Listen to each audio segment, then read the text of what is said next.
만일 너희 속에 하나님의 영이 거하시면 너희가 육신에 있지 아니하고 영에 있나니 누구든지 그리스도의 영이 없으면 그리스도의 사람이 아니라. 로마서 8장 9절 말씀. 성령으로 난 것은 영이니라고 말씀하고 있습니다. 구원받은 사람 속에는 성령이 들어가는 겁니다. 또 고린도전서 3장 16절 말씀에 너희가 하나님의 성전인 것과 하나님의 성령이 너희 안에 거하시는 것을 알지 못하느냐라는 말씀처럼 우리가 진짜 구원을 받으면 우리 속에 하나님의 영이 거하시며 우리 몸은 하나님의 성전이 되는 것입니다. 그래서 구원받은 사람 속에는 하나님의 영이 거하는 겁니다. 만일 너희 속에 하나님의 영이 거하시면 이라는 말씀은 너희가 구원받으면 이라는 의미가 되는 겁니다. 두 번째, 너희가 육신에 있지 아니하고 영에 있나니 라는 말씀을 생각해 보겠습니다. 성령님이 우리 안에 계시면 우리는 육신의 지배를 받는 것이 아니라 성령의 지배를 받습니다. 너희가 육신에 있지 아니하고 라는 말씀은 육신의 지배를 받지 않는다는 의미입니다. 또 영에 있나니 라는 말씀은 구원받은 사람은 육신을 쫓는 자가 아니라 성령의 지배를 받고 성령을 쫓는 자라는 의미인 겁니다. 그런데 우리가 육신에 있지 않고, 다시 말해서 육신의 지배를 받지 않고 성령의 지배를 받는 힘은 어디서 오는 것일까요?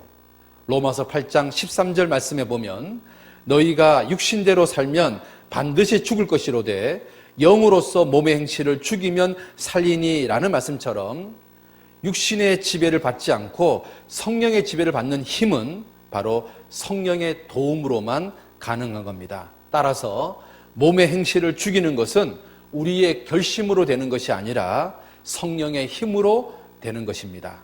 또한 갈라디아서 5장 16절 말씀에 내가 이르노니 너희는 성령을 쫓아 행하라 그리하면 육체의 욕심을 이루지 아니하리라 라는 말씀처럼 우리가 육신의 지배를 받지 않고 성령의 지배를 받기 위해서는 또한 성령을 쫓아 행해야 되는 겁니다.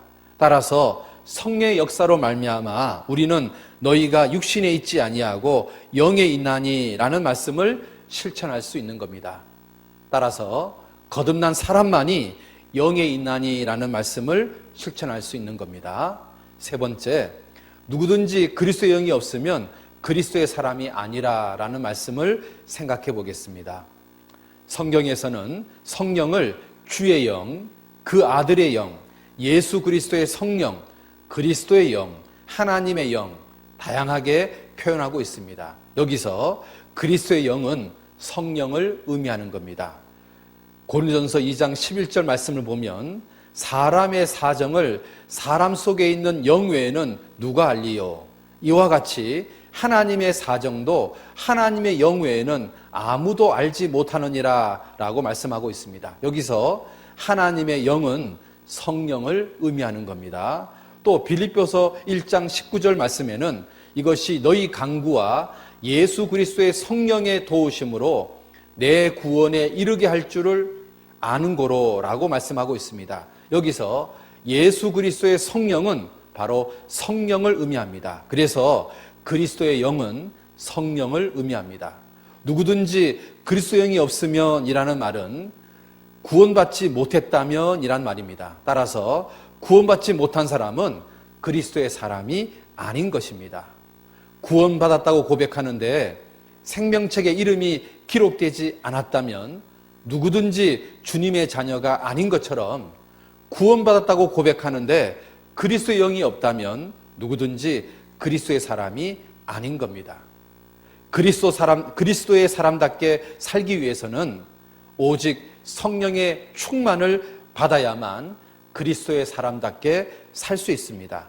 따라서 그리스도의 사람이 되려면 먼저 그리스도의 영이 있어야 되고 그리스도의 사람답게 살기 위해서는 그리스도의 영이 충만하게 있어야 됩니다.